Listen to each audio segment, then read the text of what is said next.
hello you bearded bastards, and welcome back once again to Ushengbagush, Monsterkiller. And once again we start an episode in Media Res. That's right, another forgotten beast threatens the fortress. Vathi, an enormous humanoid composed of mud. It has wings and deadly dust. That could end up being a real problem, but currently the creature is trying to foolishly get through this doorway, even though it has wings and could easily fly over the wall. Now the game is currently unpaused and we're just hoping it gets through here eventually, but I don't have the highest hopes of that, honestly. We may have another Weevil situation on our hands. But in the meantime, it looks like our warriors have returned from their latest raid. They had paid a little visit to a goblin pit on the coast to the east, named Tecàk, and we can see they're all loaded up with spoils currently. I have to assume their raid was a success. Well, let's have a look. Alright, they head over to the east, a 2-day trip, and when they entered the place, the dwarves were led by Asen, leader of the brass spikes and a master tactician, and it looks like the goblins were led by a human. And in fact, it looks like it was mostly humans here, many of whom were killed. Yes, it looks like we have another great success under our belts. The dwarves looted the place, chased off the remaining survivors, and then destroyed Tecàk. Fantastic. Now the spoils report. A typical haul, I'd say. Various baubles, instrument pieces. Very good. Now I'm hoping it doesn't become a problem, but our warriors are now entering the fortress again, down past this open forgotten beast pen, which we're attempting to use to capture Vathi, who is still trying to destroy this door. Yeah, it's a bit annoying. Alright, now for the time being, I currently have all the dwarves jammed here in the Big Bad Dune Hall. Not an optimal situation, but I also don't want them wandering around too much in the fortress. But I can't do this forever, so I'm thinking we might have to deal with that beast. Yeah, this stupid thing's not getting through here. I really don't like the sound of that dust, but we did fight that one dusty turtle way back in the day, and it didn't end up being a problem whatsoever. And because it's right next to this door, I think we could just swing that door open, pounce on it, and destroy it almost immediately. Yeah, that sounds like a plan. Let's do it. Now I'm gonna send my dwarves over to this empty trash stockpile right here. And well, I really don't love the idea of attacking this thing at all, but I'm going to send in the sand blades and the rough lovers, how about? 2 of our more seasoned squads. I'm not gonna send the recruits out. That wouldn't be the most honorable decision. Alright dwarves, let's go. Get down here. And they should be here shortly, I would imagine. Let's wait. And in the meantime, I'm gonna allow the dwarves to travel around the fortress. Still so much work to do. Alright, we have a few dwarves here now, including Einod, who just showed up. Man, I'm hoping this goes alright. I'll tell you what, I think this is enough. Let's do it. Unlocking the doors, and dwarves, let's go get them. Unpausing. Dwarves are moving in right towards that door. This is gonna be quick, guys. Doors open, I'm seeing dust, an explosion of dust. I can't tell what's going on right now. Alright, oh, they're still fighting the creature. Dust all over the place. Okay, alright, they killed it. They killed the beast. Very good. Alright, having a look at that combat real quick. Alright, Vathi was throwing that dust all over the place, and it looks like more often than not, it was the victim of its own dust. Stupid thing. It was getting blown around all over the place. Looks like one of the creature's wings fell off, as well as one of its legs, both of its legs, and both of its arms. What a dumb creature. And then one of the rough lovers bit it in its remaining wing. That's filthy, don't bite that, jeez. And it looks like it was finally killed when one of the rough lovers slammed it into an obstacle, and the creature's head sailed off in an arc. Quite a battle. But now I'm having a look at all these other warriors here, and they were all subject to that deadly dust. Not great. Skull was there too, as well as Einod, who got dust all over her. Well, we're just gonna have to keep an eye on these dwarves, I suppose. Really hoping they don't have any ill effects from that. Currently following Einod. I'm gonna try to keep an eye on her. Here, hold up a second. I'm watching these dwarves here and they're all taking the same path, and I'm realizing there's just a trail of blood on the ground. Oh boy, yeah. It's looking like all these dwarves are bleeding as they're walking. Okay, that's not fantastic. Yet down here we see the warriors leading the pack, and there is just blood draining out of them. Hang in there, guys. Yeah, it looks like Einod is heading to the hospital right now. To rest a little bit, probably for the best. Oh, just blood all over the place now. Oh god, this is a grisly sight. Just painting the halls red with their blood. I don't know where it's coming from. I took a look at them and they don't have any wounds or anything. Ooh man, would you look at this? The hospital is almost at capacity. No, actually it is definitely at capacity. Damn me, huh? Oh, come on you brave warriors. Hang in there. Alright, I am seeing some dwarves leaving the hospital. Like Einod right here, she's no longer bleeding. Good, good, very good. Yeah, I'm seeing some bars of soap around. I think the doctors are just coming in washing all that dust off of them. Cleaning them up a bit. Yeah, and maybe that's what does the trick.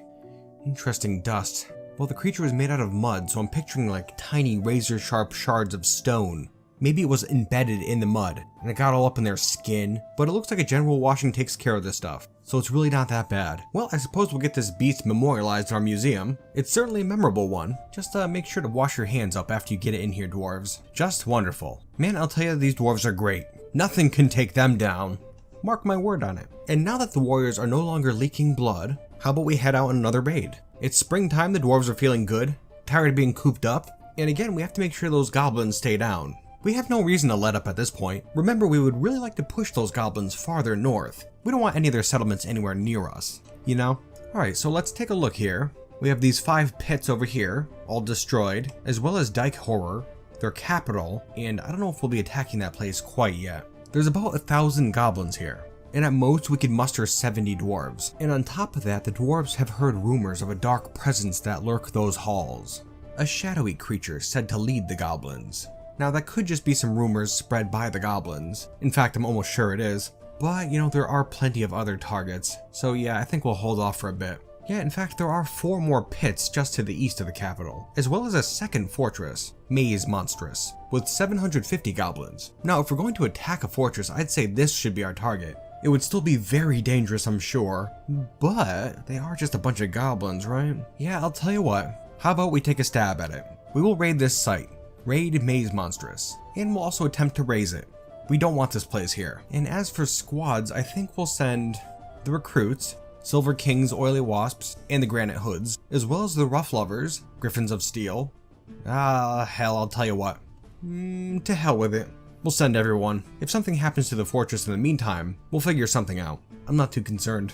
Good luck, dwarves. This is our biggest mission yet, and so just stay frosty, alright? Those goblins may yet have tricks up their sleeves, and now that the warriors are off and away, back to fortress duties. Now then, let's see. What to do? Well, something I had mentioned a couple episodes ago is that we really have to start putting some thought into temples. So far, we have no place of worship here in the fortress, which is damn shameful. So yeah, we really have to get to that. Now, let's think about this first. Now, the dwarves of the Grand Lancers worship a large pantheon of gods, but most of the dwarves in the fortress worship Nullral, the balance of harmony, the dwarven god of balance, strangely enough.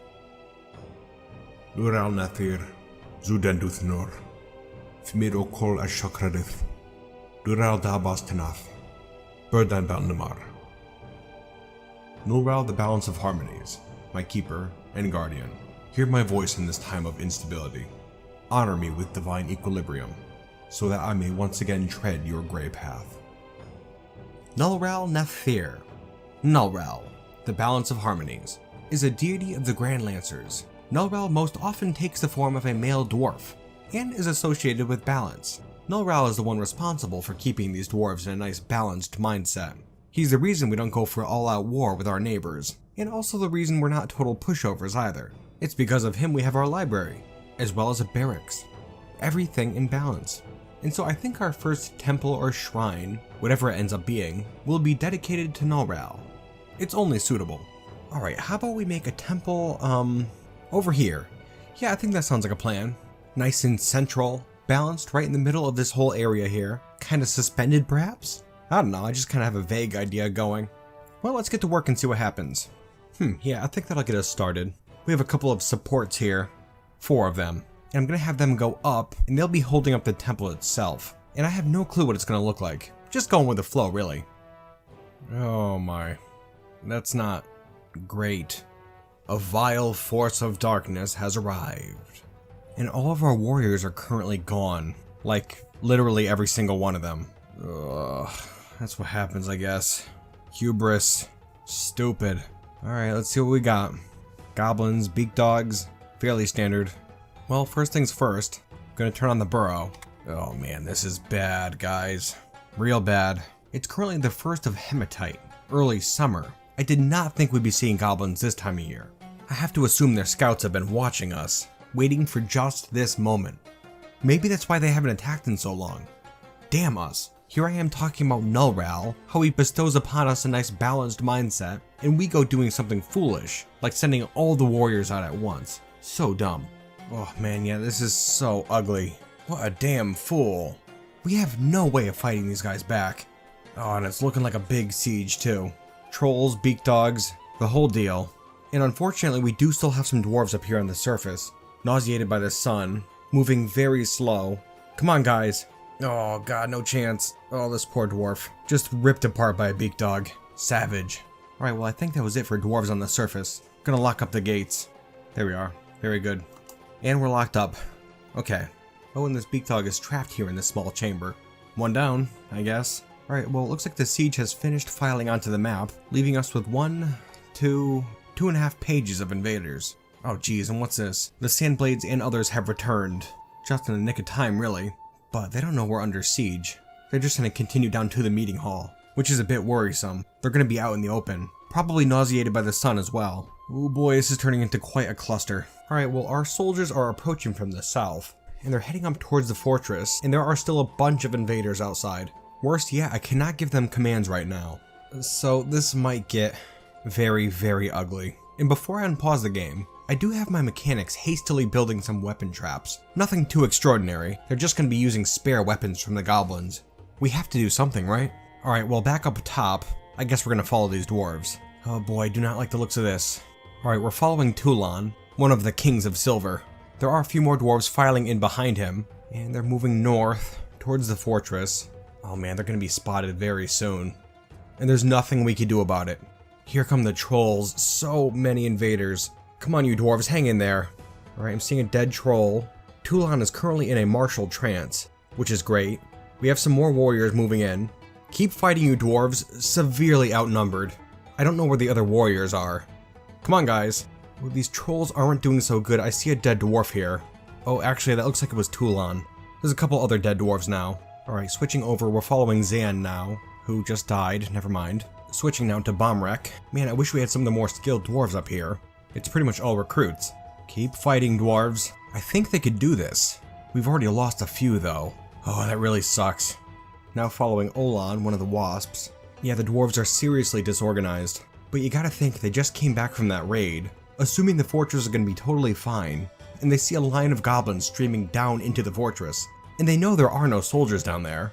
Following Burr, they know the fortress is completely undefended, and they probably panicked. And now they're just trying to get below to defend their friends. I'm checking out the fortress level, I don't see anything yet. Oh, except for this troll here. Ooh, that might be ugly. Okay, they're moving in at our mechanics. Nothing we can do about it. Oh, be careful, dude. Whole bunch of mechanics here. Following the troll. Unfortunately, without Einod in the fortress, I cannot assign any more squads. And so these dwarves are pretty helpless right now. I'm wondering what this pikeman is doing over here. A visitor to the fortress. Can you get in there and help the dwarves, please? Come on, mechanics. Beat the hell out of that troll, will ya? Alright, there's a bunch of civilians trying to put down this one troll right now, who is unconscious. Well, the warriors should be here any moment. Yep, here they come. And it's dead. Very good. Oh, and pausing the game, just want to point out the fact that Warpfist was actually taking part in that combat. What a little pro. Well, looks like we have a dead mechanic here. That is a shame. And there's yet another over here. The hospital is all loaded up with dwarves. And up above there are quite a few dead dwarves out in the desert. Ugh, those damn goblins. Nullral damn us. We let things get too unbalanced. And this is exactly what happens. A punishment. Not good. Well, let's have a look here. It looks like all the Sandblades made it out fine. The brass spikes too. But we lost a rough lover, 3 of the granite hoods, and 2 of the silver kings, on top of these poor peasants down here. Well, at least we're safe for now. Well, dwarves, get back to work. Oh, and right. I suppose we'll have a look at the mission report now. Mission report. Raise Maze Monstrous. Summer 262. Alright, the dwarves head east. A 2-day trip. The dwarves were led by Asen, once again. And it looks like the dwarves just laid into the goblins. Keep in mind that this place had 750 of the bastards, probably alongside trolls, beak dogs, that sort of stuff. Looking good, so far there's no trouble. Oh man, it must have been pure chaos for those goblins. Those bastards are being slain 10 at a time. 10 more, 10 more, 8 more, 10, 1, 8. Wow, we really hurt them. Beautiful work, dwarves. We must have killed hundreds of goblins, trolls, and beak dogs, but it looks like we weren't able to loot or raise the place. Not yet anyways, but this is good. The dwarves don't appear to have had any trouble there, which is such a shame because then they return home victorious, only to be slain. Man, oh man. Nullral damn us all. Well, I guess the only thing we can do at this point is just to clean up this mess. Such a shame, that should have been a great success. But here we are, tempered again, Everything balanced. Oh well.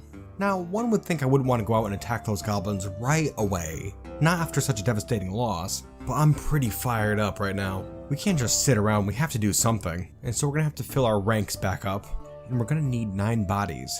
Alright, I've decided to fill our roster with some mercenaries. Over the years, we've had a bunch of people petitioning for residency, including these guys. Humans and goblins, mostly. And we really haven't done that much with them. So I figured, what the hell? They seem like decent enough people. You know, actually, I'm taking a second look at these humans here, and I guess I had assumed they were from the Spry Confederations, which is the human civilization that we're most closely allied with. But no, it looks like most of them are actually from the Untamed Kingdoms, which is that southern human group, the one that keeps sending those adventurers trying to steal the foundations of City Seduce, the book in our museum. That's kind of surprising. That being said, I also noticed that this guy here, Akmal, who is a goblin and one of the new Griffins of Steel, is the son of Kedam, the goblin diplomat of the Spry Confederation, which again is that friendly human group. I thought that was pretty cool. It really shows how highly that goblin must think of our fortress, to allow his son to live here, and to fight for us even. We'll have to make sure to take special care of this guy. We don't really want things to sour between us and the Spry Confederation, our one close ally.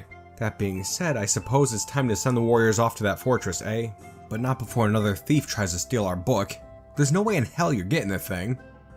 And he's still moving in. That's probably a bad move, you idiot. Yeah, he's dead. And something interesting here, it would appear that this human had a couple of interesting items on him, including a pineapple opal bound codex entitled Uncovering the Wind. Pretty interesting. But even more interesting, there's a bow here. Tholan, the Deep Clod. A steel bow. This is a steel bow. It is encrusted with oval alexandrite cabicons and encircled with bands of finely crafted copper. This object is adorned with hanging rings of milk quartz. That's pretty cool. Now, I had looked in Legends mode briefly, and I'm not too sure who made this bow, but it's been around for at least 100 years. It was given its name by an elf, Tavidi, who is an Ilialetha elf, and unfortunately they were only able to score the one kill with the thing, a minotaur, which is pretty cool. You know, I think I have an idea for this. How about we give it to Akmal?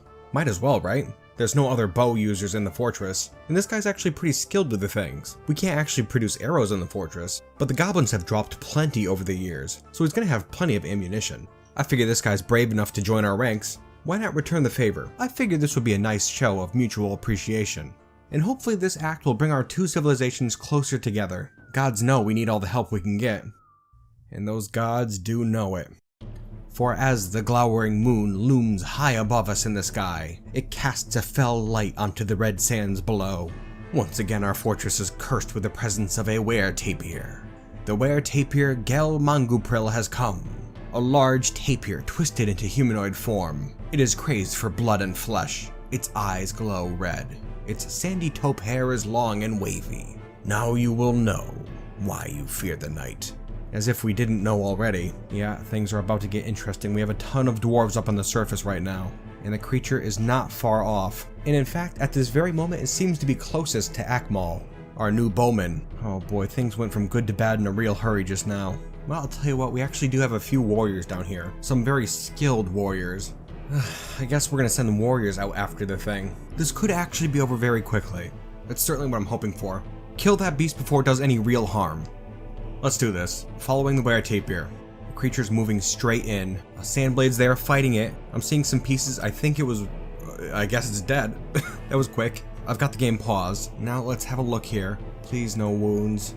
Beautiful. No problems whatsoever. Oh man, I am elated. Good job, dwarves. They hacked that beast to pieces. Whew, that is good stuff. And it looks like Akmal was in there fighting too, even though he didn't have a weapon yet. There's a lad. Well, that was a pretty thrilling first encounter, eh, Akmal? The first of many, hopefully. I'm sure your skills with that bow will be an asset to Usheng-Bagush. Glad to have you on board, buddy. And before we continue on, I'd like to point out that that creature was killed by Shorast Agathrigoth, one of the brass spikes, and a sponsored dwarf. He seems like quite the character. Also, it should be noted that he was one of the victims of the incident last episode. That ballista arrow went straight through one of his legs. But he's doing absolutely fine now. He's suffering no ill effects whatsoever. And just to prove it, he slices the head off a were-tapir. Fantastic work, Shorast. Go ahead, go get some rest. You've earned it. And one more thing I have to mention here, we have yet another goblin mercenary here, who is one of the Kings of Silver. His name is Ered, and he's that diplomat's son as well, brother of Amkal. Isn't that cool? That diplomat allowed 2 of his sons to fight for us. truly amazing. But unfortunately, you don't get an artifact. Well, you know, I'll tell you what. Let's take a look here. Maybe we have something. Well, okay, how about this? Bamelaneth, the sleek, forgotten beast leather low boot. It's just kind of sitting around. Yeah, I say we gift it to Ared. Yet another show of appreciation. There we go. Enjoy it, buddy. Just do me a favor, alright? Don't get yourself killed. And now then, things have finally settled down for a moment. So how about we try to finish off that Goblin Fortress? We hit it pretty damn hard last time, and I'd really like to finish that place off. But not before another adventurer comes begging for our book. And hold up a second. This is that damn pikeman that wasn't helping my mechanics against that troll. How about you take a hike? You're lucky we don't do worse, rat bastard. Anyways, alright, now taking a look at the map again and going over Maze Monstrous, it still says there's 750 people here, and I'm not too sure what that's referring to exactly. Is that solely goblins? Or everything that lives there, including beak dogs and stuff? Well, I guess we'll have another stab at it, but I don't have very high hopes that we'll be able to finish the place off. We will raid this site, attempt to raise it, and we will assign... I'm gonna assign everyone except for the Sandblades. We'll keep our best squad back. How does that sound? That's kind of balanced, right? Yeah, that should be fine. Not too worried. Let's do it, dwarves! Good luck to all you, and remember to keep an eye on our new goblin friends, will ya? Although I'm sure they'll be able to handle themselves just fine. Certainly hoping anyways. And in the meantime, we'll continue work on the temple to Nolral. It's coming along, but it still has a ways to go. And then of course we have to clean up this new area here, the former exotic animal pen. We still have a bunch of boulders to clean up, but we have the windows in place, as well as the fortifications, and this lever's about to be linked up. So that's good. Oh, and would you look at that? The brass spikes and others have returned. Very good. Let's have a look. Mission report. Raise Maze Monstrous. Summer 262. The warriors head out, and then they get straight to work. Let's see, they killed 10, 11, 20, 30, 38, 48, and I lost count, but at least 100 individuals. Probably closer to 150 anyways, but the place still is not destroyed. And wait for these guys to get back onto the map, and I'm gonna send them straight back out. We're on a roll, we can't stop now. Yeah, our projects are coming right along. The temple to Nolral is now fully functioning, although it's not completed yet. But you can see Queen Obak is in here already, giving praise to the Great Balanced One. Probably for the best, really. She probably realizes we're being a bit unbalanced by attacking the goblins so frequently. But you gotta make plump helmets while the sun shines. Or doesn't shine, because they grow underground. Whatever. And I'll tell you what, we're quickly approaching the end of this episode, and as I said, I don't think we're gonna destroy that fortress just yet. So I'm gonna let some time pass, work on our projects, and maybe raid this place a couple more times, and hopefully nothing else crazy happens in the meantime. I really want to see if we can do this. I'll be right back. Welcome back, my friends. Now I have to say the past few months have been extremely productive. Yes, things are going very well here in Usheng-Bagush. Now then, let's see. Where to start? Yes, we have another artifact actually. Let's have a look at that. Emalfarash Mozir Ubas. Sense Creeds. The Route of Screaming. A golden shield. And doubly awesome, this was made by Ratbite. That's right, she finally made an artifact. Very good to see. Let's have a look at it. And I will also note that this is one of the more expensive artifacts that we've had, at 170,000 value. This is a golden shield. All craftsmanship is of the highest quality. It is encircled with bands of gold. This object is adorned with hanging rings of orpiment and diorite, and menaces with spikes of clear zircon, diorite, and cave spider silk. On the item is an image of Estrer Hated Reason the Goblin, and Cybrek Fence Spatter the Dwarf in Tunnel Tube. The dwarf is killing the goblin, and that image relates to an early siege here in Usheng-Bagush's history. Pretty damn cool. Oh, and also there's an image of half moons in Tunnel Tube on this shield. Very, very cool. Yeah, I'm a huge fan of this. Now I just have to figure out what to do with it. We'll figure it out later. No worries. Good job, Momuz. I knew you wouldn't let us down. What a dwarf. And just in case you were wondering, she is currently wearing a leather cap, as well as a hood, and 1, 2, 3, 4, 5 crowns. Of course. Yes, and other than that, we have been raiding those goblins, at least 3 more times too. We've been hitting them hard. Real hard. And in fact, if we look at the map here, you can see Maze Monstrous now has a population of 500. I feel like when we see the mission report, it says we've killed more than that, but maybe I'm just not 100% clear on what exactly this is counting. Yeah, I'll bet I'm missing something. Well, in any case, we've suffered no losses so far, and we've killed droves and droves of trolls and goblins. And we're gonna keep pecking away at it too. This place is going down. They don't stand a chance. And then of course there's our temple, dedicated to Nolral, the Great Balanced One. It is pretty much completed now, and looking damn fine. Now starting at the very bottom here, you can see there are 4 columns that go upwards, just a couple levels, to the base level of the temple, where there are a couple of walkways leading out to this outer ring. And if we go up from there, you can see the temple is actually quite a few Z levels tall, just kind of tapering as it goes. And it terminates a couple levels below the ceiling of the living quarters. Pretty neat, huh?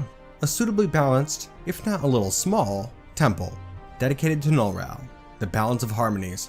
May he impart us all with divine equilibrium. And you know, alongside this temple, I've been working on another area as well. Right down here. Now how's that? You can hardly tell it's the old animal pen. Now then, let me explain. You can see there's kind of a large area here. There's a bunch of stone thrones arranged in the middle of it. Down on the southern side there are some levers, as well as all these statues here in these alcoves. Statues of bats, striking menacing poses. Isn't that neat? And then over here we can see a couple of clear glass walls with stone fortifications behind. This is a viewing area. I've managed to get that bat forgotten beast down here. Isn't that cool? Stalkab Guthstakugath. Yes, now proudly on display in his own pen. The fire-breathing bastard. So the dwarves can come down here and check him out anytime they want. A nice diversion, nice and safe too. They don't have to worry about being toasted, which is always a good thing. The queen is very proud of her new pet, by the way. She is the bat killer after all. In fact, I believe this whole time she's had designs on this guy. This is something she's been looking forward to for quite some time, and I'm glad she's finally accomplished it. Definitely. Yes, the viewing chamber is a couple of Z levels tall. The fortifications continue farther up, but the glass is only on the first level. I figured that would be fine. And the bat's pen actually continues a few Z levels up, just to give it some space to stretch its wings, you know? And then down below here you can see these 3 small chambers. Now I put these here in the hopes that I can trick that bat into coming into one, just in case we have to do some pen maintenance, that sort of stuff. Maybe we could eventually put more than one forgotten beast in there and fight them. Wouldn't that be cool? Yeah, I think that's gonna work out just fine. On top of being a viewing area, I've also designated this area as another temple to Idith High King, the goddess of discipline. I figured that would be apt. The dwarves can come in here to pray, while standing in the presence of this horrible monster. A perfect embodiment of our queen's fury. That'll keep those dwarves disciplined, that's for sure. Not that they need that. It'll make a great temple nonetheless. I'm a fan. Oh, Usheng-Bagush, you truly are a place of wonders. With such a storied past and all the interesting individuals who have lived here throughout the years, I'm certainly glad this little outpost turned into something more. Truly an amazing dwarven fortress. Just makes you wonder what's going to happen in the future. Well, one thing's for damn sure, Usheng-Bagush isn't going anywhere. I'd say we've proven that much.